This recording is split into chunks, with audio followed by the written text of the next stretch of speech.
Good evening and welcome to my channel.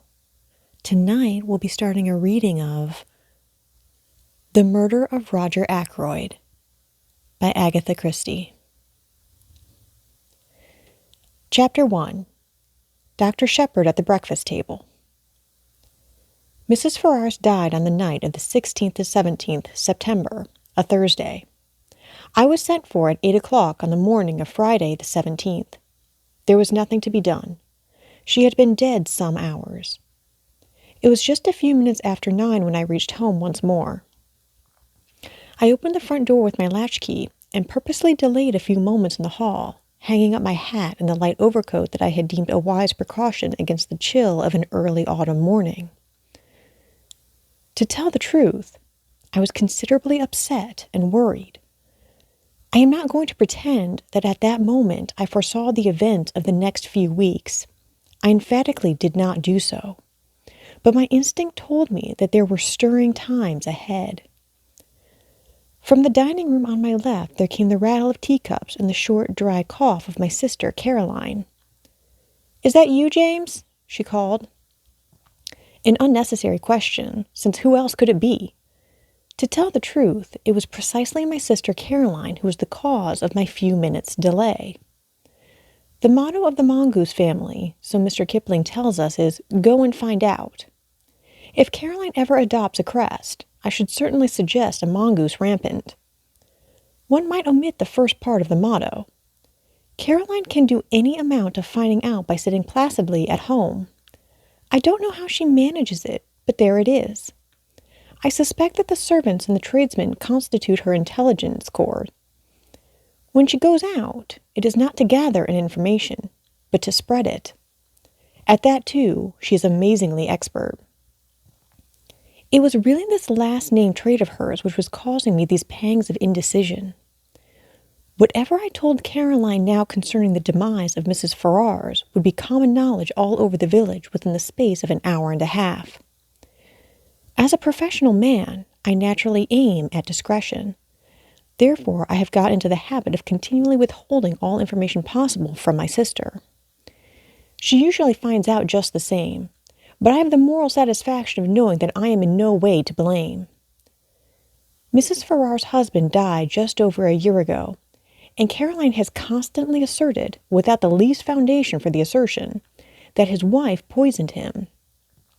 She scorns my invariable rejoinder that Mr. Ferrars died of acute gastritis, helped on by habitual overindulgence in alcoholic beverages.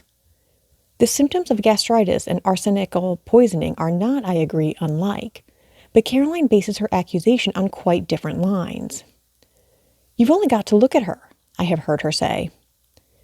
Mrs. Ferrars, though not in her first youth, was a very attractive woman, and her clothes, though simple, always seemed to fit her very well. But all the same, lots of women buy their clothes in Paris and have not, on that account, necessarily poisoned their husbands. As I stood hesitating in the hall, with all this passing through my mind, Caroline's voice came again with a sharper note in it. "What on earth are you doing out there, James? Why don't you come and get your breakfast?" "Just coming, my dear," I said hastily. "I've been hanging up my overcoat." "You could have hung up half a dozen overcoats in this time." She was quite right. I could have. I walked into the dining room, gave Caroline the accustomed peck on the cheek, and sat down to eggs and bacon. The bacon was rather cold. "You've had an early call," remarked Caroline. "Yes," I said. "King's Paddock. Mrs. Ferrars." "I know," said my sister. "How did you know?" "Annie told me." Annie is the house parlour-maid. A nice girl, but an inveterate talker. There was a pause. I continued to eat eggs and bacon. My sister's nose, which is long and thin, quivered a little at the tip, as it always does when she is interested or excited over anything. "Well?" she demanded. "A bad business. Nothing to be done. Must have died in her sleep." "I know," said my sister again. This time I was annoyed. "You can't know," I snapped. "I didn't know myself until I got there, and I haven't mentioned it to a soul yet. If that girl Annie knows, she must be a clairvoyant." "It wasn't Annie who told me. It was the milkman. He had it from the Ferrars' cook." As I say, there is no need for Caroline to go out to get information. She sits at home, and it comes to her." My sister continued, "What did she die of? Heart failure?" "Didn't the milkman tell you that?" I inquired sarcastically. Sarcasm is wasted on Caroline. She takes it seriously and answers accordingly. "He didn't know," she explained. After all, Caroline was bound to hear sooner or later. She might as well hear from me. "She died of an overdose of Veronal. She's been taking it lately for sleeplessness. Must have taken too much." "Nonsense," said Caroline immediately. "She took it on purpose. Don't tell me." It is odd how, when you have a secret belief of your own which you do not wish to acknowledge, the voicing of it by someone else will rouse you to a fury of denial. I burst immediately into an indignant speech. "There you go again," I said, "rushing along without rhyme or reason. Why on earth should Mrs. Ferrars wish to commit suicide? A widow, fairly young still, very well off, good health, and nothing to do but enjoy life. It's absurd." "Not at all. Even you must have noticed how different she has been looking lately. It's been coming on for the last 6 months. She's looked positively hag-ridden, and you have just admitted that she hasn't been able to sleep." "What is your diagnosis?" I demanded coldly. "An unfortunate love affair, I suppose?" My sister shook her head. "Remorse," she said with great gusto. "Remorse?" "Yes, you never would believe me when I told you she poisoned her husband. I'm more than ever convinced of it now." "I don't think you're very logical," I objected. "Surely, if a woman committed a crime like murder, she'd be sufficiently cold-blooded to enjoy the fruits of it without any weak-minded sentimentality such as repentance." Caroline shook her head. "There probably are women like that, but Mrs. Ferrars wasn't one of them. She was a mass of nerves. An overmastering impulse drove her on to get rid of her husband because she was the sort of person who simply can't endure suffering of any kind. And there's no doubt that the wife of a man like Ashley Ferrars must have had to suffer a good deal." I nodded.